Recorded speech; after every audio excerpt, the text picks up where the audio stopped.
Good morning. I'm not sure how we're gonna really play this video. It's just gonna play it by ear, see how it goes today. I just opened the door of my truck and realized the switch is busted or something that lets it know when the door is open so the lights will turn on. And as you can clearly see, there's no lights in here. But once I put the key in, the lights turn on. And it's pretty good. Just isn't that switch in the door. Let's go. Glow plugs are done. Hit it. Love the sound of a 7.3 in the morning.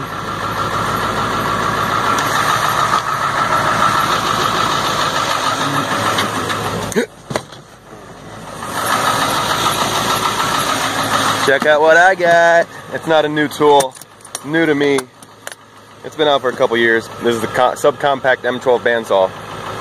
I got it as a kit on eBay, $130 with the 3.0, but I swapped in a 6.0 that I have, so awesome. They're usually like 120, or there's usually about a $200 for this whole kit.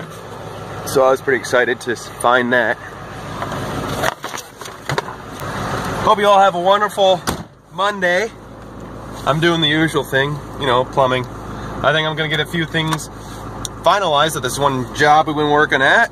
New faucets up and running, a new water heater, and we'll see where it takes us. Alrighty, let's get it. Today we take about a 45-minute drive to the job. Get this fancy new house up and running with a little bit of water, some toilets, and a water heater, maybe. And then tomorrow come back and do a bunch more. Repeat the process.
That goes here.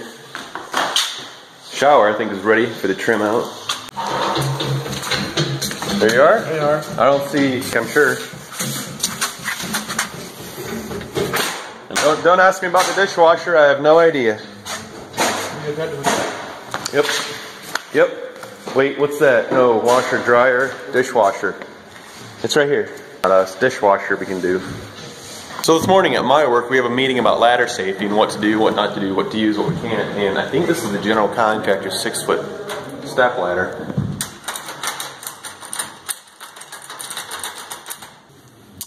Not using it.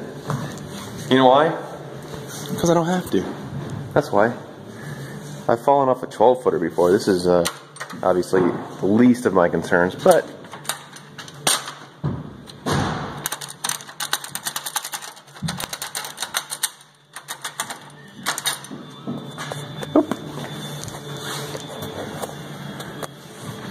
nope. Nope. I got my own ladder. I don't need this. So yesterday, or last week, I set up the water, getting ready for water treatment system, and I put a bypass in.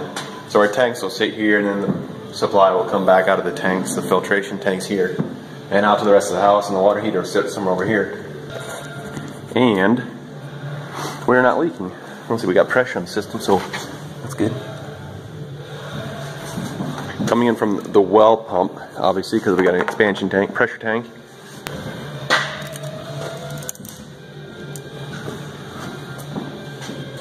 This will be the hard water line to the outside hose faucets, and this will be the soft line to the rest of the house, and this will be the water heater supply, water heater hotline, and the recirc loop right here. So Moen's kind of let me down with the garbage disposal I'm putting in. It's a Moen brand. InSinkErator just seems to make things so easy. There was a little the rubber piece that seals for the top side of the disposal to the mounting bracket on top that mounts to the sink. You got to get that just right, and then let's see if I can show you. And this is the tailpiece that comes off the bottom side or the side of the disposal, and this is the mounting bracket that holds the tailpiece on.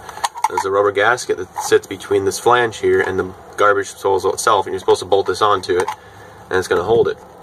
But it's not working. Look at that.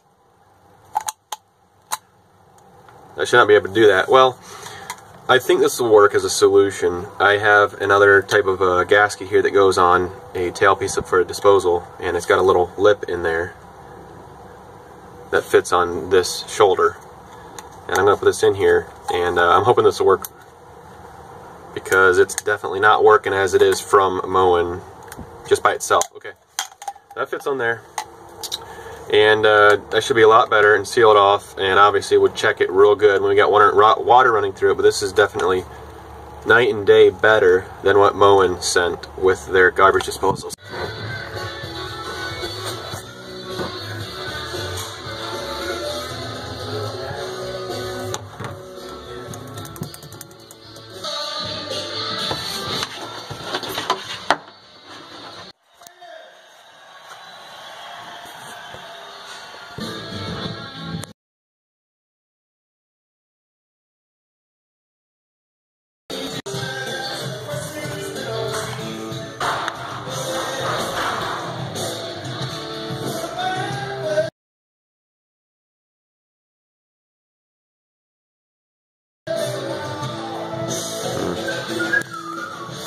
Set and tightened.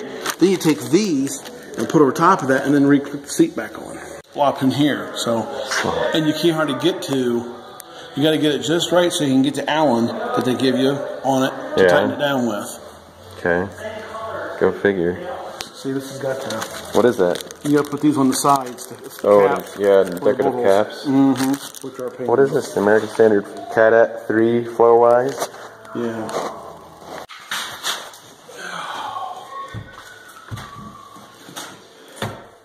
These are probably warmed up because they're sweating like a pig. It's cold. Yeah, that's tile. Is it tile? Alright, what's going on? Which one of y'all called my work and was asking about me? So I'm just curious. I'm flattered, but I'm just curious which one of y'all called my work, and what did you have to say?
I really need to have a trap adapter inside the hub of that fitting.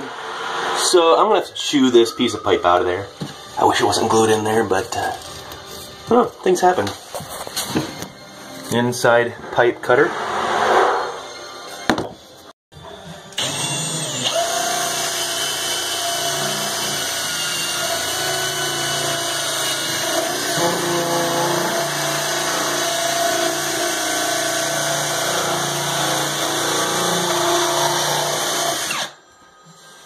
Next step, socket saver. It saves sockets. Version of the ram bit. I really need to get my own ram bits, but this will work. So, we'll chew out the little piece of pipe in there.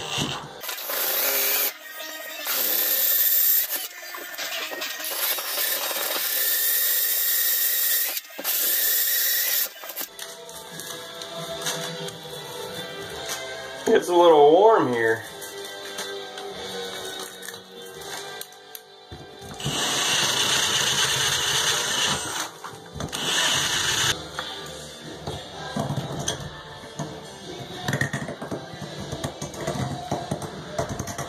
So that's one of the functionalities of the Milwaukee M18 1-key drill, which is a Bluetooth enabled drill. Connects to your phone. You can set speed and the light and ramp up time and lock it out and track it and all that jazz. So on function 1 there, I have it programmed to run it at a max of 525 RPM, which is pretty much perfect for the ram bit.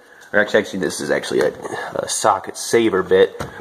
The ram bit is a little bit different. I think it's probably better because it's got blades to actually chew out the plastic. This kind of has blades. It's just kind of sharpened stamped steel. Well, these are a new one for me, the American Standard Cadet 3, flow-wise.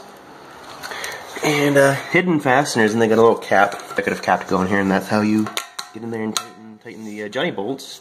But man, these things got a little bit of weight to them. Got my toilet pickup sticks made in Canada. Pickupsticks.ca. And yes, they actually provided me with 2 of these. Give them a try and pass the word on, obviously. It's not gonna work.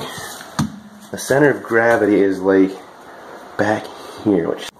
Alright, so I wanted to bring your attention to this new pair of PEX tubing cutters. I got the Kniepex 90/20 185 made in Germany.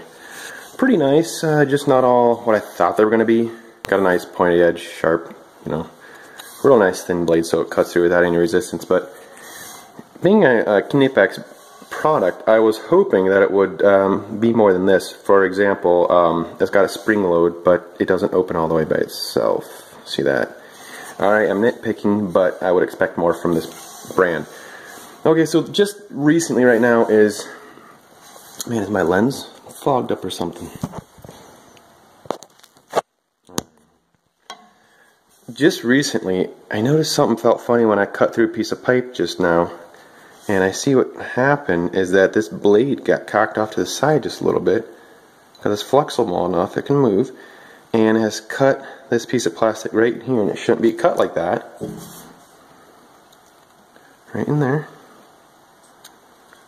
And the knife blade did that just now. So I don't know what happened. Operator error, I suppose, but I think they just needed to open this, have this opening a little bit wider. I'll just cut it off the rest of the way. I just kind of cut that out of there. Anyways, it's nice for cutting PEX, but CPVC, you might as well forget it, because you always want to take your piece of pipe and turn the pipe you're cutting as you're digging in. But as you do that with CPVC and you go like this, it'll work its way off because of this design here and the sharp angle of this blade. I don't know what it is, it just does not work as well as my Milwaukee cutters. So they work great for PEX, and that's about it. I was hoping they would work for CPVC, but they don't as well as my Milwaukee cutters. So overall, these are still my favorite, pretty much. Cast aluminum. They haven't broken. I have heard reports that it's broken, but not for me. I have a little bit bigger capacity. I can cut Schedule 40 with these and not the Kniepex. And like I said, when you're working the piece of pipe in there, this cuts a whole lot better. just plain and simple. Whatever the design is and however they designed this just works really well. So in the past couple months, or at least, I have been putting my stub outs for the drains up higher and higher. And the reason is, oh look at my USB rechargeable overlight is actually going out. Batteries, I have to charge that, and this lasts about 2¼ hours steady on high. So we'll get that charged. And the reason I have them up so high, this is about 22 inches off subfloor, right here, and that is because they're putting shelves in all these furniture vanities. This is why there's shelves here, and we need room for the trap to loop down. Let me get a trap and show you. Okay, so this trap will fit easily enough, and honestly, I don't know why we put them so low before anyways. Maybe the bowls were deeper, you know, things change, so we've had to change width. And before, when we used to put them that low, as we were used to, I'd always have to drill out an oval shape in here for where this trap goes, and that looked kind of hideous. But you had to work with what you had. So right now I'm putting these PEX stops on, these PEX angle stops on, and put them on right now and get a few done before I leave home for real shortly. Although come to think of it, there's a good chance that the reason my Kinepex cutters went off at a little jaunt at an angle is because I'm going through 2 layers here. This is a 3/4 inch PEX, over a 1/2 inch PEX to protect it from damage and the paint. So we like putting a little sleeve of 3/4 PEX over the 1/2 inch PEX. And obviously to get that off, I got to cut through both layers. That doesn't no problem, but I think it was off just a little bit. It was off just enough, I believe, that it made it a little bit crooked. Anyways, that's how we like to do that.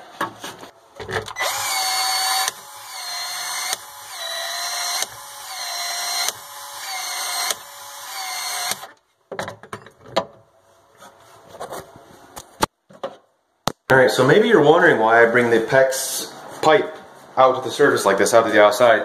And I don't know, maybe it's just a sense of security that there are no fittings and no joints inside the wall itself, that you actually go directly to the basement, or they're joined in there so they're accessible above a drop ceiling.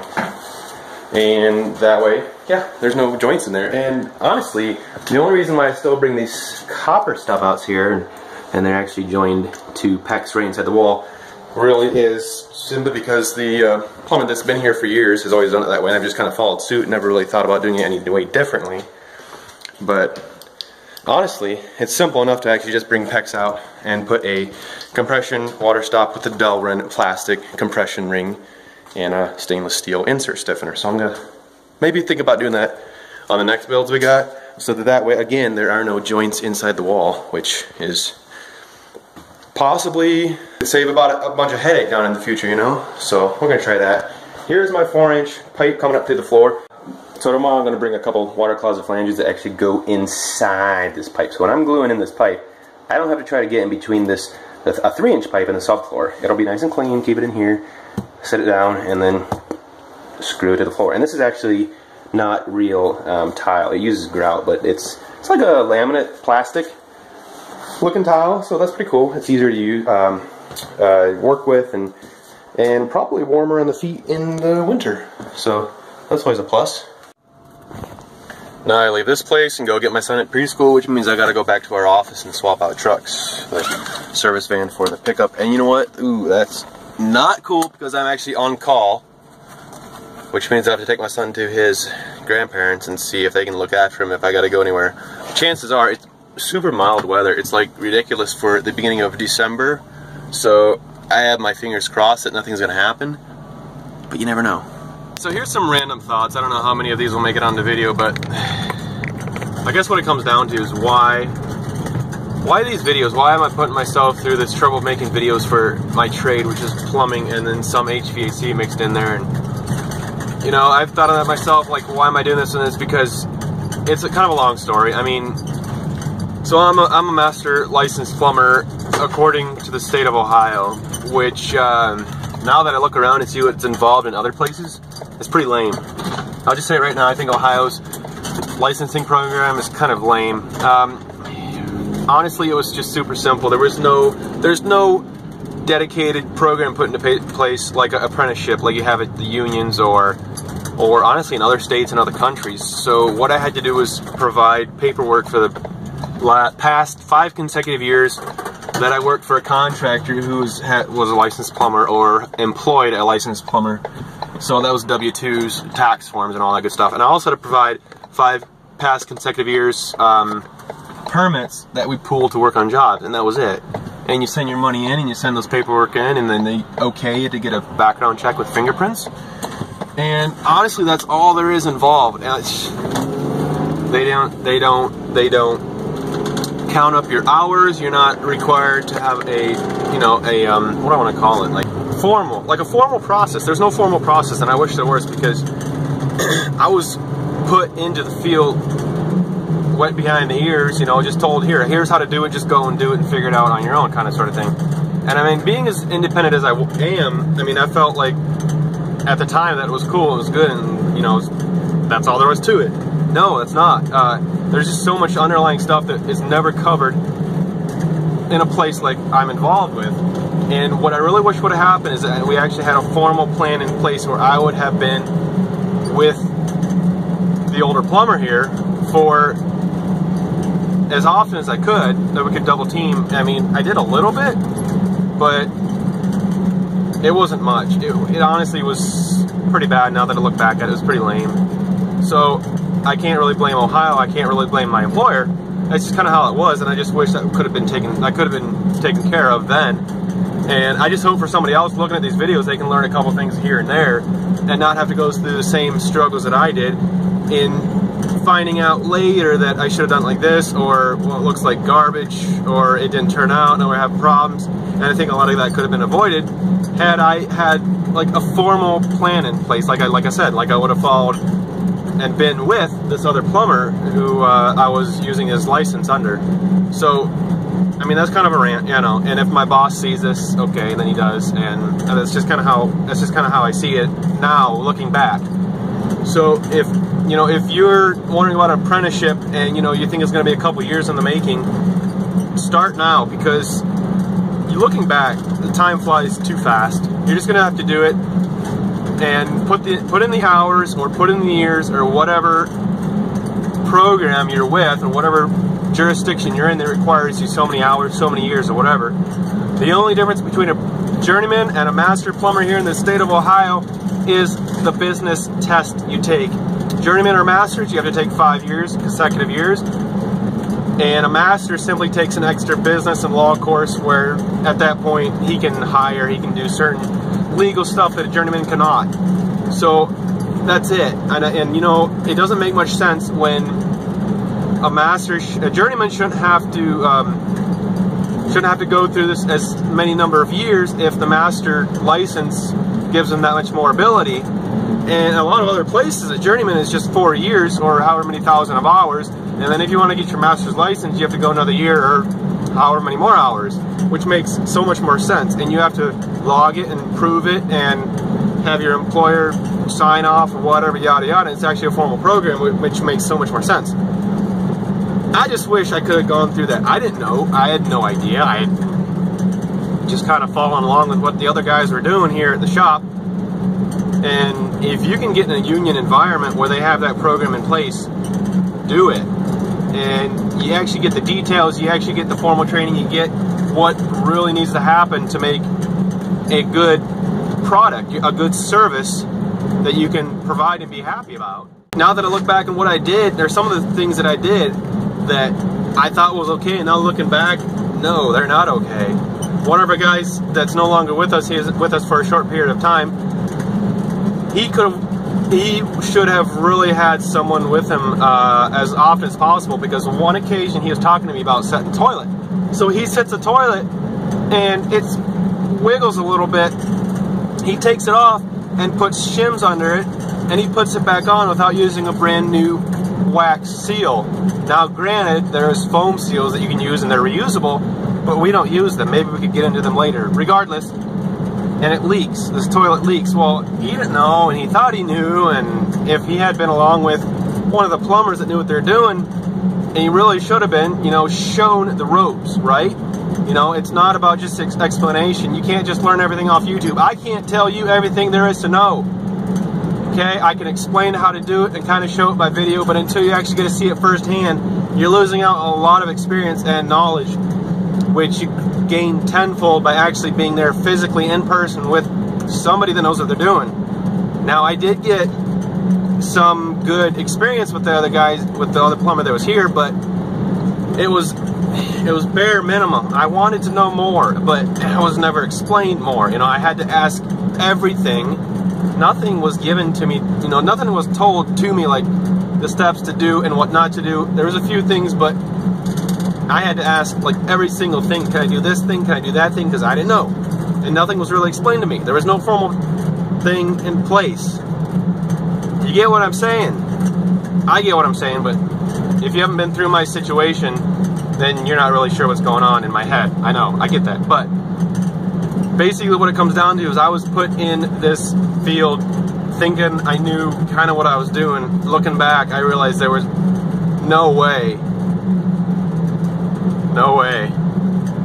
I want anybody else to go through that. It's, looking back, it looks, some of my stuff, I just kind of shake my head and grimace, and if I'm there, I take care of it, you know, if I can. But you know, this, like I said, this was 8 years in the making. It's been going on about 10 years now since I started doing this, and it's just a super long story. We don't need to get into this right now. I got to go pick up my son right now and see what he's up to, and hope I don't have to go somewhere tonight on call. Thanks for joining along. I'm not sure where this video is going. I'm just gonna end it right now. And until another time, excuse my rant, but if some of you can relate to this, you know what I'm talking about. If not, I'm very happy for you for being in like a formal apprenticeship program, because that's what this world needs. That's what we need. So again, I'm sorry, but thanks for bearing with me. I'm gonna go. We'll see you another time. Appreciate it.